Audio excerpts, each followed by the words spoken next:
Imagine an alien landing in the United States right now and asking, why do you measure your planet's success with numbers that don't tell if people are happy? Well, E.T., great question. Today we're explaining GDP as if you've never heard of economics. Because honestly, sometimes it seems like even economists don't really get it. GDP stands for Gross Domestic Product. It's basically the sum of everything a country produces in a year.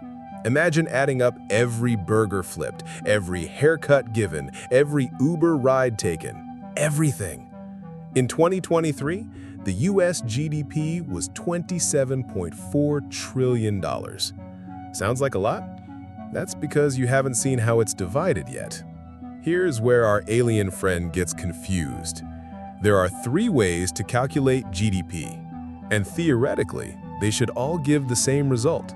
Spoiler, they never do. It's like measuring someone's height with a ruler, measuring tape, and GPS. Each gives a different number. Production approach, income approach, expenditure approach. In the end, economists average it out and hope nobody notices the difference. Our ET friend would be shocked to discover that a hurricane can increase GDP. How? Simple. Destroyed everything. Now, you need to rebuild. More production, more GDP. A standing forest is worth 0 to GDP. But cut down and turned into furniture, now we're talking. It's like celebrating that you're running faster because your house is on fire. But wait, the alien would say.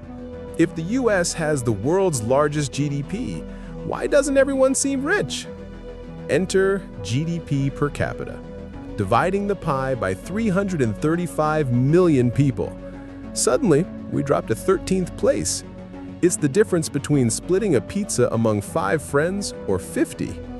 Luxembourg has less total GDP, but each Luxembourger gets a whole pizza, while Americans fight over slices.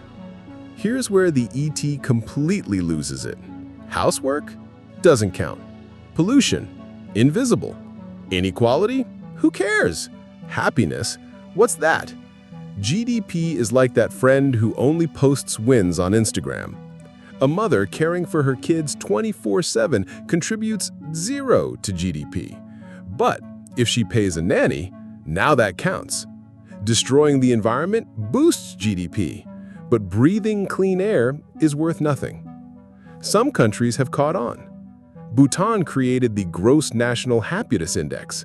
New Zealand measures well-being. There's the Human Development Index, the Social Progress Index, Green GDP. But guess which number shows up on the news every day? Yep, good old problematic GDP. It's like insisting on using Windows 95 when better technology exists. Growing 3% annually sounds great, right? But growing what? If a country sells more cigarettes and cancer treatments, GDP grows on both ends.